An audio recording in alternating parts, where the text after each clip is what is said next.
And then another one that we find really useful is if you are going into a meeting where it's not appropriate for you to be a little bit more like vocal and maybe you're a bit more junior in the meeting and it's like your place is to just kind of like sit and look pretty, but you still want to feel like you're able to cover things, or maybe there's a section that you need to talk about.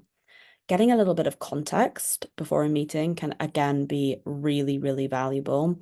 It will just give your brain a little bit more time to think about things, process things.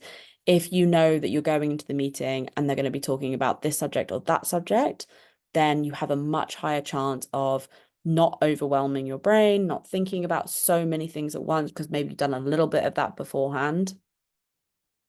And again, as I've said so many times, it does not have to be stressful or embarrassing. Be like, you know what? The last time we went to that meeting, it was really fast paced, and I really want to make sure that I'm on my game. Could we just talk about one or two of the things that you think are going to come up, just so I can make sure I'm really prepared? And it's always about focusing on the positive, focusing on the fact that you want to get prepared, focusing on the fact that you want to seem really diligent. All of these things make you seem like a really valuable employee rather than someone who's struggling.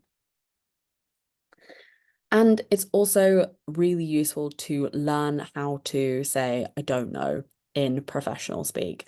I was an account manager and worked in sales for 10 years, and I lacked confidence when I was younger, partly because of dyslexia, partly because I think I was young. And if you lack confidence and someone asks you something, your natural reaction is to be like, oh, and like give this quite like flustered response. But if you can learn to be professional and like slick in your, do you know what? I just don't have a fucking clue.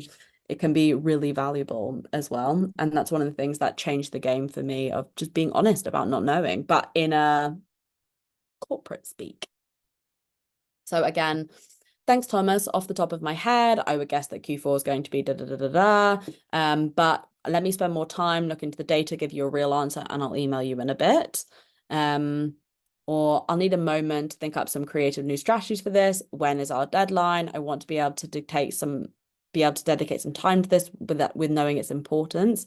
Again, it's about highlighting the value you want to provide. Like, oh, you know what? That seems like a really important question. I don't want to give you a half answer. I want to dedicate some time to this. That's the kind of thing that people are going to be like, oh, okay, Natalie's taking this really seriously. Natalie's really adding a lot of value to this, rather than being like, God, she just doesn't know what to say in the moment. Like she doesn't provide a good enough answer.